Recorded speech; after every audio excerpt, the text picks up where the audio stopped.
तो हमने कहा था कि 1917 के अंदर रूस के अंदर समाजवादी क्रांति हुई थी, तब सोवियत प्रणाली अस्तित्व में आई थी, है ना। तो दो सवाल इसके अंदर हमारे एकदम क्लियर हो जाते हैं। 1917 की क्रांति कौन सी क्रांति थी, कब हुई और कहां हुई थी, है ना। तो रूस सोवियत का प्रणाली समाजवादी क्रांति 1917 में हुई थी। ये छोटे छोटे पॉइंट अपने को याद रखना। फिर हमने बात किया कि सोवियत प्रणाली की जो धुरी थी वो कम्युनिस्ट पार्टी थी।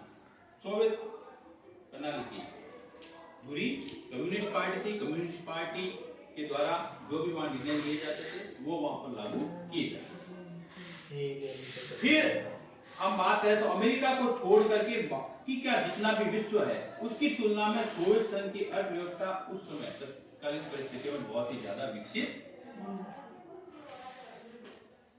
1979 में अफगानिस्तान के हस्तक्षेप से वहां की अर्थव्यवस्था कमजोर हुई और यहाँ उपभोक्ता वस्तुओं की कमी हो गई और 1970 के दशक के अंतिम वर्षों में आते आते यह व्यवस्था लड़खड़ाने लग गई थी।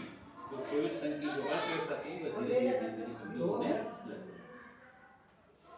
मिखाइल गोर्बाचोव आए। गोर्बाचोव और सोवियत संघ का विघटन होना शुरू हुआ।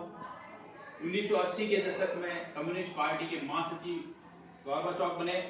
उन्होंने पश्चिमी देशों के साथ संबंधों को सामान्य बनाना, सोवियत संघ को लोकतांत्रिक रूप देना और वहां सुधार करने का फैसला किया और उसके कारण वहां सोवियत संघ के अंदर कुछ परिस्थितियां अलग ढंग से पैदा।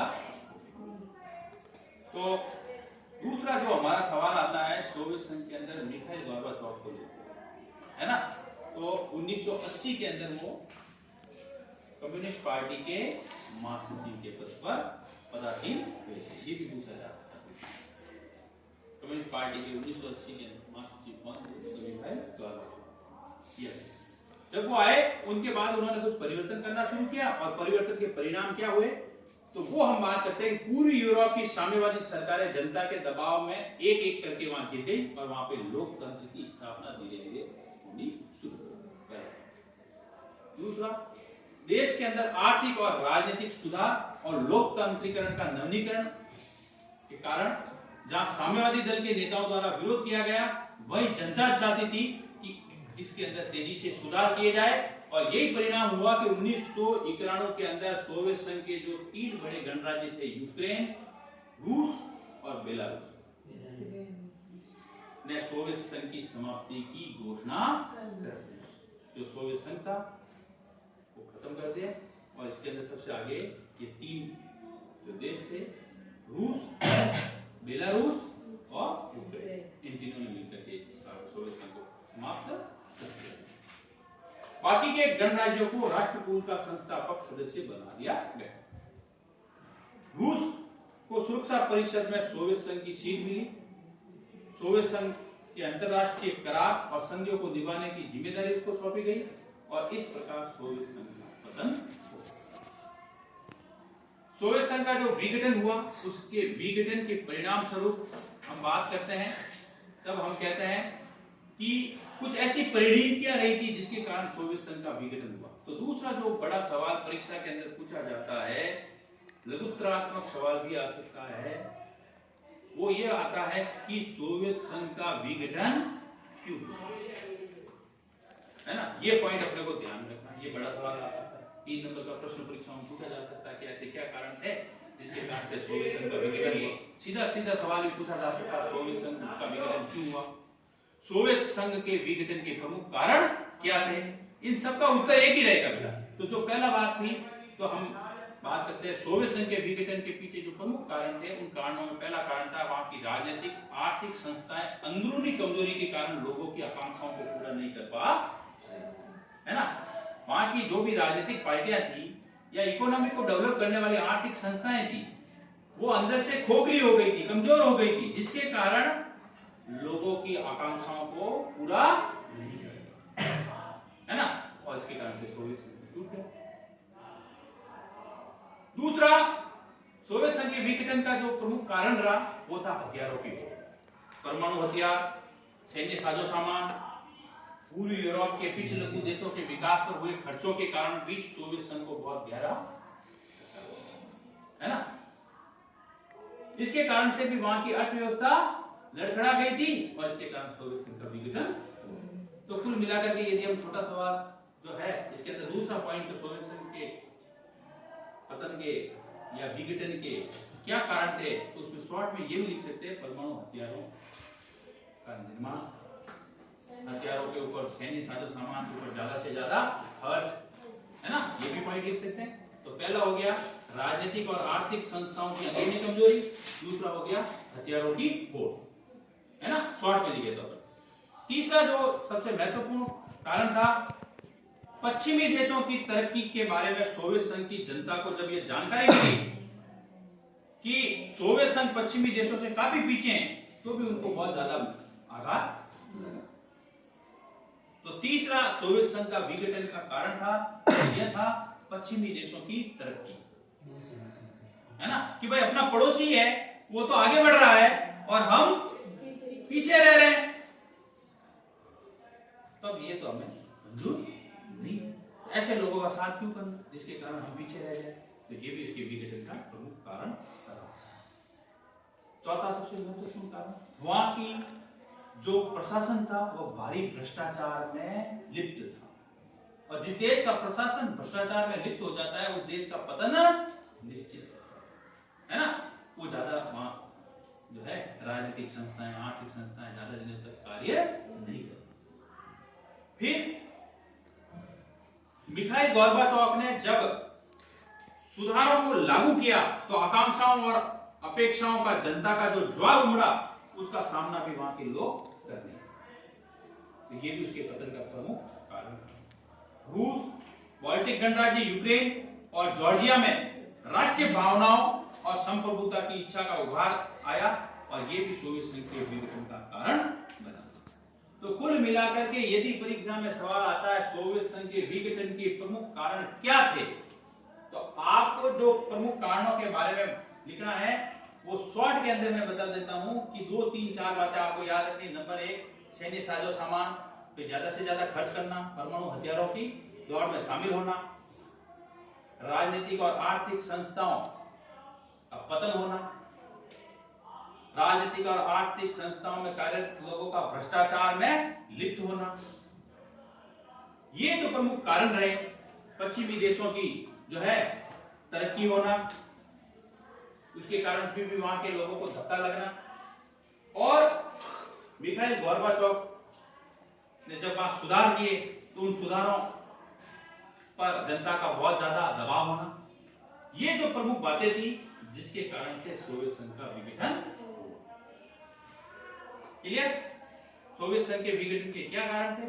2-3 पॉइंट आपको याद रखना है और वो लिखना है। 3 नंबर का बड़ा सवाल आता है, आप उसको आराम से परीक्षा में सॉल्व कर सकते हैं।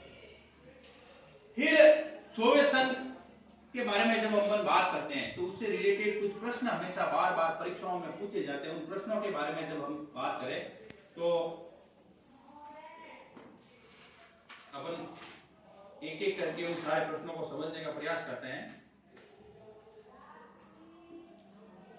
पहला सवाल जो था, बर्लिन की दीवार किसका प्रतीक है?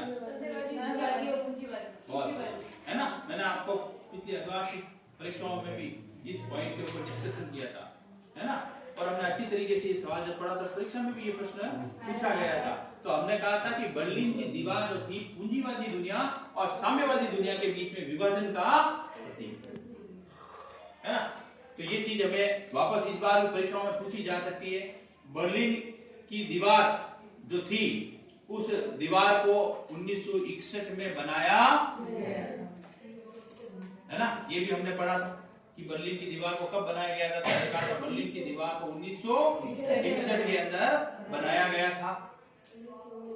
फिर हमने कहा था कि बोल्शेविक कम्युनिस्ट पार्टी के संस्थापक कौन थे। ठीक है, कम्युनिस्ट पार्टी के संस्थापक कौन थे? हमने बात की थी व्लादिमीर लेनिन, है ना। तो लेनिन थे, वो कम्युनिस्ट पार्टी के संस्थापक थे, और कम्युनिस्ट पार्टी कहां थी? सोवियत संघ के, है ना, ये हमने बात की। कम्युनिस्ट पार्टी सोवियत संघ में थी। इस पार्टी को बनाया किसने था? लेनिन ने, है ना। तो ये इसके संस्थापक थे। ये भी परीक्षा में सवाल पूछा जा सकता है। विश्व में सबसे पहले कब और कहां साम्यवादी पार्टी की सरकार को लोकतांत्रिक चुनाव के आधार पर निर्माण करने का मौका मिला? तो सोवियत संघ के अंदर 1917 के अंदर, है ना, सोवियत संघ के अंदर 1917।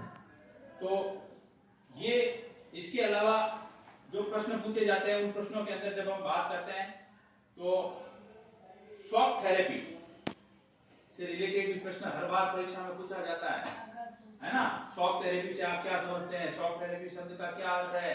तो हमने बात की थी आघात पहुंचाकर उपचार, है ना। ये हमेशा अपने को ध्यान होना चाहिए। शॉक थेरेपी, मैंने बार बार इस चीज को आपको रिपीट किया है ना।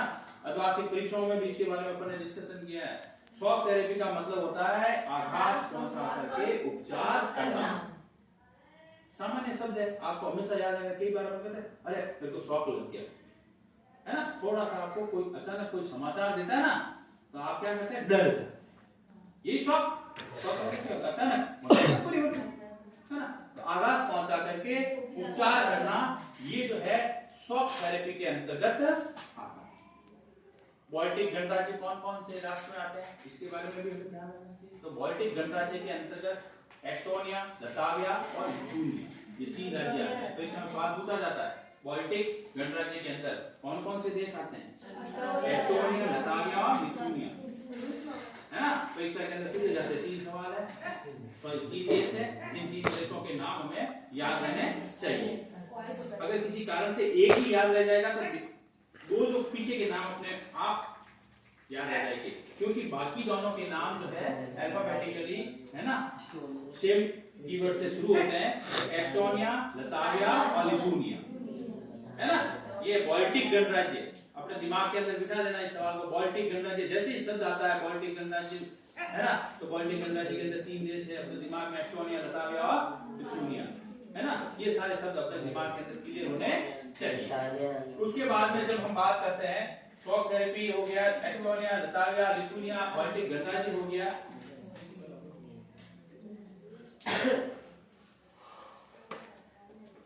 फिर जो सबसे महत्वपूर्ण सवाल आता है कि आप द्विध्रुवीयता से क्या समझते हैं? ये भी सवाल परीक्षाओं में बार-बार पूछा जा सकता है। द्विध्रुवीयता से आप क्या समझते हैं? तो द्विध्रुवीयता का अर्थ होता है विश्व का 2 गुटों में, विश्व का 2 गुटों में बटा। तो द्वितीय विश्व युद्ध के बाद में विश्व जो है 2 गुटों में बढ़ गया था, एक पूंजीवादी, साम्यवादी। ये था द्विध्रुवीयता, समझ गए? परीक्षा में अगर सवाल आ जाता है द्विध्रुवीयता से आप क्या समझते हैं, तो आप पहले तो सबसे पहले विश्व का 2 गुटों में बढ़ जाता। और कब बढ़ा था? द्वितीय विश्व युद्ध के बाद। विश्व कब 2 गुटों में बढ़ा था? द्वितीय विश्व युद्ध के बाद विश्व 2 गुटों में बढ़ गया था, एक पूंजीवादी, है ना। तो ये थोड़ा सा अपने दिमाग में ये भी बात क्लियर होनी चाहिए। इसके साथ ही साथ हम जब आगे की ओर बढ़ते हैं तो हमने इन प्रश्नों के साथ साथ और छोटे मोटे जो प्रश्न हैं, 1-2 प्रश्न मैं आपके साथ शेयर कर लेता हूं।